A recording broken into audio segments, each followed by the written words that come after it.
In December 1944, as World War II was reaching its final and most desperate phase, a young Japanese intelligence officer was sent to a small island in the Philippines.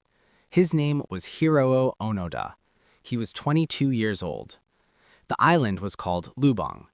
His mission was clear. Do not surrender. Do not die by your own hand.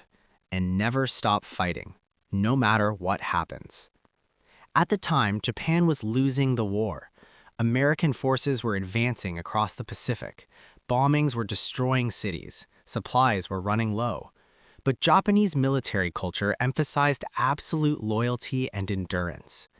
Before leaving for Lubang Island, Onoda received strict orders from his commanding officer. You are absolutely forbidden to die by your own hand. It may take 3 years. It may take 5. But whatever happens will come back for you. Those words would shape the next 30 years of his life.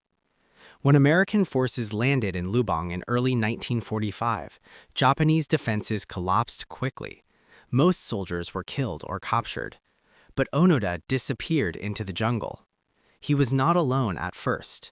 3 other soldiers joined him in hiding.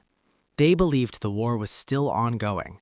They believed Japan would eventually return. In August 1945, World War II ended after the atomic bombings of Hiroshima and Nagasaki. Japan surrendered. But deep inside the jungle of Lubang, Onoda did not believe it. Leaflets were dropped from airplanes announcing Japan's surrender. The men examined them carefully. This is enemy propaganda, they decided. They believed it was a trick designed to force them out of hiding. So they stayed. Months turned into years. They survived by eating bananas, coconuts, stolen rice, and occasionally slaughtered cows from local farms at night. They repaired their uniforms, they cleaned their rifles, they planned small guerrilla attacks. To them, the war was still very real. In 1949, one of the soldiers quietly surrendered. He walked out of the jungle and turned himself in. The remaining 3 believed he had been captured. In 1954, another soldier was killed during a shootout with local police. Only 2 remained, Onoda and his closest companion. Years passed. Search parties were organized. Families came to the island with loudspeakers calling their names. Even Onoda's brother traveled there, shouting through the jungle. Onoda heard the voices, but he believed it was a trap. He trusted only one thing, his last direct order. Never surrender unless ordered by a superior officer. In 1972, his final companion was killed during the confrontation. Now Onoda was completely alone, 27 years after the war had ended. Alone in the jungle. Still fighting, still hiding, still believing. By this time, Japan had rebuilt itself into a modern economic power.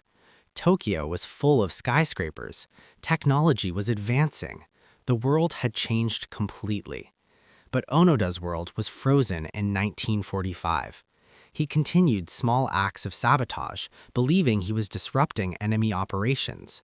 Local villagers lived in fear of the mysterious Japanese soldier in the jungle. Finally, in 1974, a young Japanese adventurer named Norio Suzuki set out to find him. Suzuki said he wanted to find 3 things: Lieutenant Onoda, a panda, and the abominable snowman. Amazingly, he found Onoda first. When Suzuki met him in the jungle, Onoda was still wearing a faded military uniform. His rifle was still functional. His discipline was intact. Suzuki told him the war had ended nearly 30 years ago. Onoda refused to believe it. There must be orders from my superior officer, he said. So, Suzuki returned to Japan. The Japanese government located Onoda's former commanding officer, Major Yoshimi Taniguchi, who was now working in a bookstore. Taniguchi agreed to travel to Lubang. On March 9, 1974, nearly 30 years after receiving his original mission, Onoda stood in the jungle face to face with his former commander. Taniguchi read official orders. The war is over. You are relieved of all military duties. Onoda listened silently. For the first time in 3 decades, he lowered his weapon. He surrendered his sword. He surrendered his rifle. He surrendered nearly 10,000 days of war. He was 52 years old. When he returned to Japan, he was shocked. Cars were everywhere. Buildings were taller. People dressed differently. Japan was no longer the empire he remembered. Some people saw him as a hero of loyalty. Others saw him as a tragic symbol of blind obedience. During his 30 years in hiding, about 30 people had been killed in conflicts involving him and his group. He later moved to Brazil for several years, trying to adapt to modern life. In interviews, he said something powerful. "I became officially free on that day, but I still wonder if I was really free before." Hiroo Onoda's story raises deep questions. What is loyalty? When does duty become blindness? How powerful can belief be? For 30 years, one man held on to a single order. The world moved on, but he did not. His story is not just about war. It is about the strength and danger of absolute conviction. It is about time standing still, and about what happens when reality and belief collide. He did not surrender for 30 years, because in his mind, the war had never ended.